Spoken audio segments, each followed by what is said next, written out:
بسم الله الرحمن الرحيم اللهم صل على سيدنا ومولانا محمد وعلى آله وسلم صلوا عليه صلاة وسلام عليك يا رسول الله صلى الله عليه وسلم. اللہ تعالیٰ ہم سب کی اس کوشش کو قبول فرمائے آمین اور خوب برکت عطا فرمائے.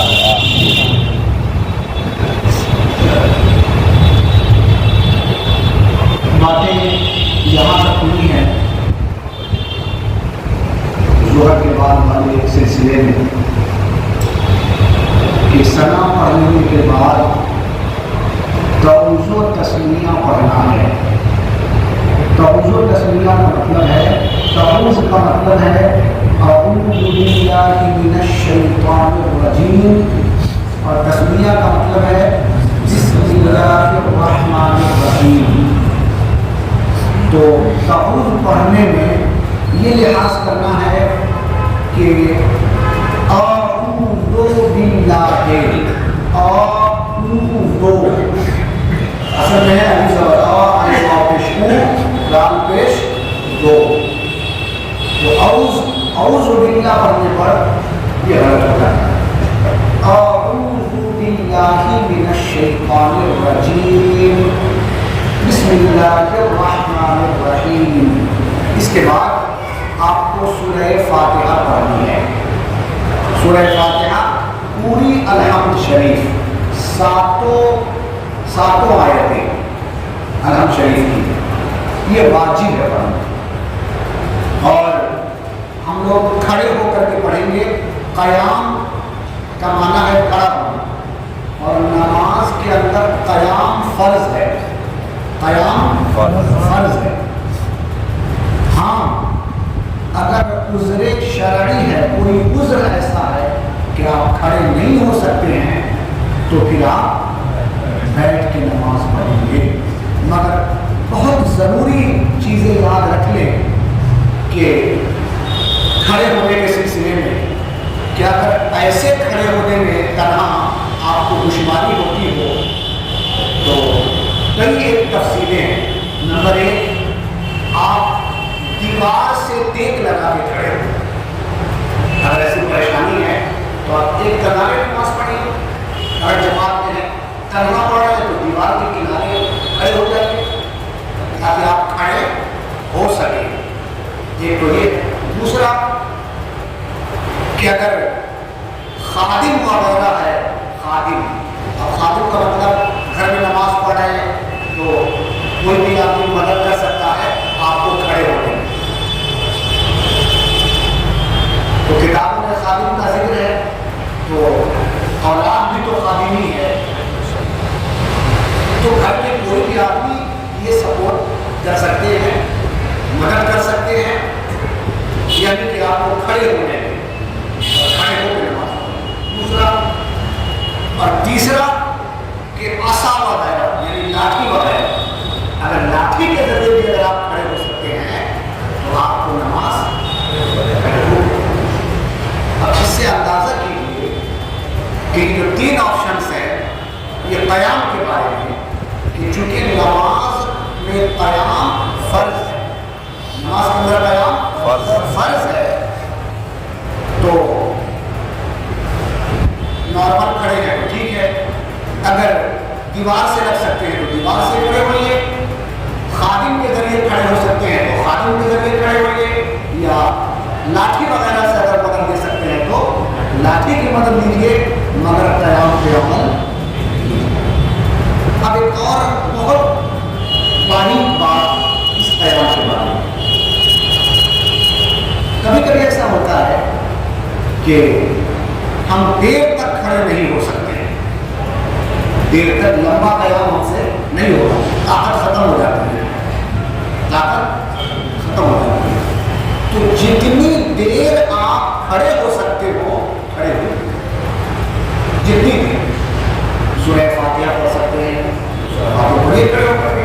اس کے بعد سورہ نہیں ملا سکتے ہیں تو بیٹھ کے سورہ ملا دیں. ٹھیک ہے.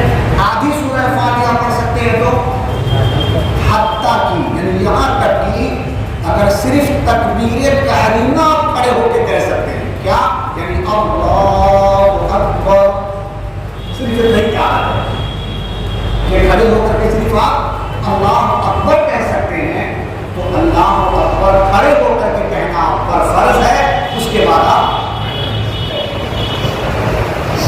یہ قیام کا یہ قیام کی یہ اہمیت ہے نماز کے اندر. تو بعض لوگ تھوڑی تھوڑی سی تکلیف کی وجہ سے ذرا سی معمولی نہیں ہوتا ہے ہم سے کھڑے ہو کر کے, ہم تو ساری نمازیں بیٹھی کے پڑھتے ہیں. اب اسی آدمی کو دیکھیے مرد ہو جاؤ گے تو ضرورت پڑنے پر کھڑے کر کے کتنی دیر تک آپ کی بات کر رہا ہے. تو ساری پریشانی کب ہوگی؟ نماز کے لیے نہیں. ایک مسئلہ اور بیان کر کے کہ اگر کھڑے تو ہو سکتے ہیں, کھڑے تو, مگر سجدہ نہیں ہو سکے, کیا نہیں ہوگا؟ سجدہ نہیں ہو سکے گا, تو پھر ایسے آدمی پر ضروری ہے کہ وہ اپنی نماز بیٹھی کرے. اب سجدہ نہیں کرے گا چونکہ نماز کے رکن میں تکبیر تحریمہ سے لے کر کے اور ختم تک جو رکن اللہ تعالیٰ کو سب سے زیادہ محبوب اور پسندیدہ ہے وہ سجدہ ہے. سب سے زیادہ سجدہ اللہ کو بے حد پسند ہے یہ سجدہ. تو جو سجدے پر سجدے کرنے کی قدرت نہیں رکھتا ہو, سجدہ نہیں کر سکتا ہے, تو وہ آدمی اپنی نمازیں.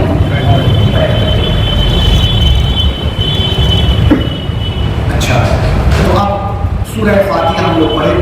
سورہ فاتحہ پڑھنے میں یہ خیال رہے کہ یا تو ہر آیتوں پر آپ پہلے پڑھیں, کہتے الحمدللہ رب العالمین الرحمن الرحیم مالک یوم الدین, اس طرح سے. اور اگر آپ کو ہنر ہے, معلومات ہے, دستور جانتے ہیں پڑھنے کا, تو آپ وصل کر کر بھی پڑھ سکتے ہیں. وصل کا مطلب سب کو ملا کر کے. تو اب ملا کے پڑھنے کا جو طریقہ ہوگا وہ بدل جائے گا. وہ کیا ہو جائے گا کہ اس کو اس طرح پڑھنا پڑے گا, الحمدللہ رب العالمین الرحمن الرحیم. کبھی کبھی مجھ کو غور کرتے ہوں گے تلاوت میں, تو آپ الرحمن الرحیم بھی پڑھتے ہیں, الرحمن الرحیم, یعنی کہ ملا کے پڑھنا ہے تو الرحمہ ہو جائے گا, اور رک جائیں گے تو الرحمہ ہو جائے گا. زیادہ اچھا یہی ہے کہ آپ ٹہل کے پڑھیں. ملا کے پڑھنے کے لیے آپ کو زیادہ محنت کرنی پڑے گی, مشق کرنا پڑے گا, وقت دینا پڑے گا, تب جا کر کے آپ کو وہ ہیبٹ ہوگی. ورنہ آپ نے کبھی کبھی غور کیا ہوگا کہ ایک ہی سانس میں میں پوری سورہ فاتحہ پڑھ لیتا ہوں, لیکن یہ سب لوگوں کے لیے آسان نہیں, مشکل کام. اور قرآن کی تلاوت کے بارے میں جان لیجیے, مشکات شریف کی حدیث ہے کہ قرآن کو حسن دے کر, قرآن کو زینت دے کر کے, اور زینت اسی میں ہے کہ آرام سے ٹھہر ٹھہر کے پڑھا جائے. اللہ تعالیٰ نے کہا وَرَتِّلِ الْقُرْآنَ تَرْتِیلًا, کہ قرآن کو آہستہ آہستہ, تو آپ کو اطمینان سے ہر آیتوں پہ ٹھہر ٹھہر کے پڑھیں. اچھا, سورہ فاتحہ سے فارغ ہو جائیں تو آہستہ آمین کہنا سنت ہے. اختلاف میں نہ پڑھیں, اختلاف میں نہ پڑھیں. بس امام اعظم ابو حنیفہ کا مذہب یہی ہے, حنفی کا, کہ سورہ فاتحہ کے ختم پر آمین آہستہ.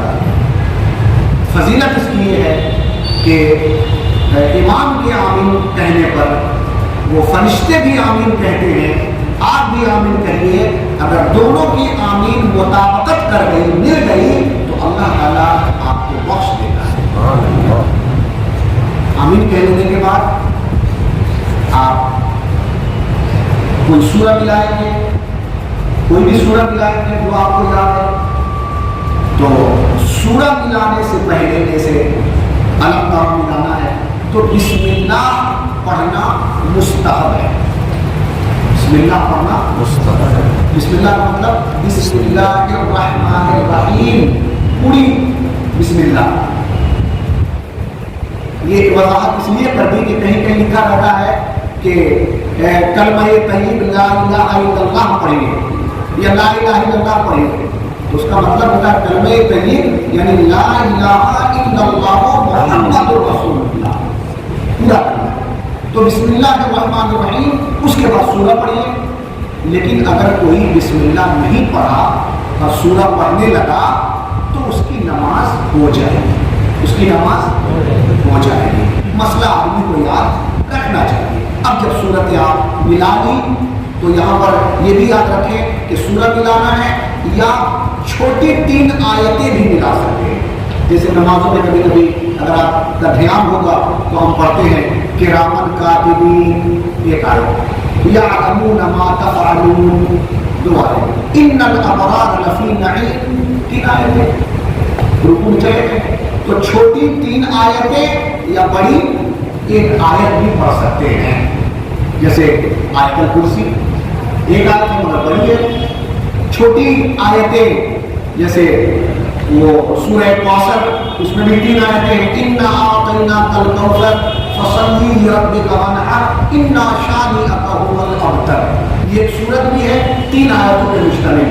تو سورہ فاتحہ کے بعد چھوٹی 3 آیتیں ملائیں یا بڑی 1 آیت یا کوئی چھوٹی ایک سورت۔ اس کے بعد جب سورت ختم ہو جائے اب آپ اللہ اکبر کہیں اور کہتے ہوئے رکوع میں، یہ تکبیر جو ہے پڑھیں اور پڑھتے ہوئے رکوع میں چلے جائیں، یہ نہیں کہ رکوع میں چلے گئے تب کہا اللہ اکبر۔ اب رکوع میں جب چلے گئے تب اللہ اکبر کہنا ہی کیا ہے؟ اللہ اکبر تو کہتے ہیں ایک رکن سے دوسرے رکن کی طرف لے جانے کے لیے۔ تو اللہ اکبر کہیں تو رکوع میں جائیں، انشاءاللہ رکوع کا مسئلہ کا بیان کروں گا۔ اللہ